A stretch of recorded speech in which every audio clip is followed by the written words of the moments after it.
Hey guys, Latoya here. What is vitamin D? Do I have to take it? And if I have to take it, how much do I take? What happens if I don't take it? All these answers and more. But first, let's grab a cup of coffee. The struggle is real. What's up guys? Good morning.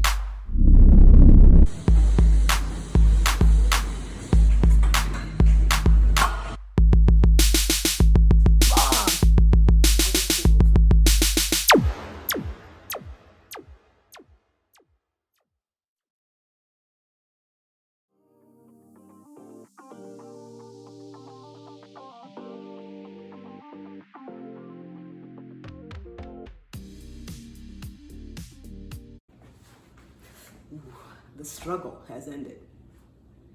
Who says that? Let's talk some vitamin D. All right, now we're ready. So what is vitamin D? Vitamin D is a fat-soluble vitamin that's naturally present in a few foods, added to some others, and available as a dietary supplement. It's also produced internally when ultraviolet lights from the sun hit the skin and causes a synthesis of vitamin D. All right. So all that fanciness means is that whether you ingest vitamin D through foods, take it through a supplement, or obtain it through the sunlight, it has to undergo a hydroxylation process in the body for your body to recognize that it's vitamin D. Pretty cool, right? And vitamin D is so cool. It promotes calcium absorption in the gut, which maintains adequate calcium and phosphate levels in order to promote normal bone mineralization. You know what that means? That helps our bones stay nice and strong. Without sufficient vitamin D, bones can become brittle, thin, even misshapen. This is what we used to see in kids when they used to have rickets back in the day, and more commonly now in older adults with osteomalacia, osteoporosis. Nobody wants that. Vitamin D has other cool roles, including reduction of inflammation, modulation and monitoring overall cell growth, neuromuscular growth, glucose metabolism, and overall immune health. I mean, vitamin D is kind of cool. So there's two possible forms of vitamin D in the human body, vitamin D2 and vitamin D3. For the purposes of this talk, we'll just call them vitamin D, but there are minor differences between both of them. All right, so with that being said, let's take a look at how vitamin D2 and vitamin D3 specifically are different from each other.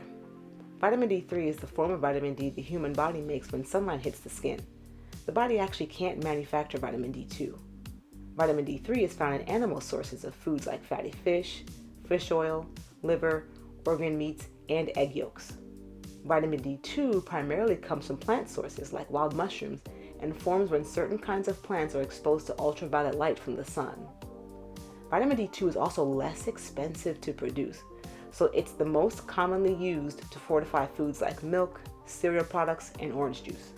So while their chemical makeup and sources differ, vitamin D2 and D3 are much more in common.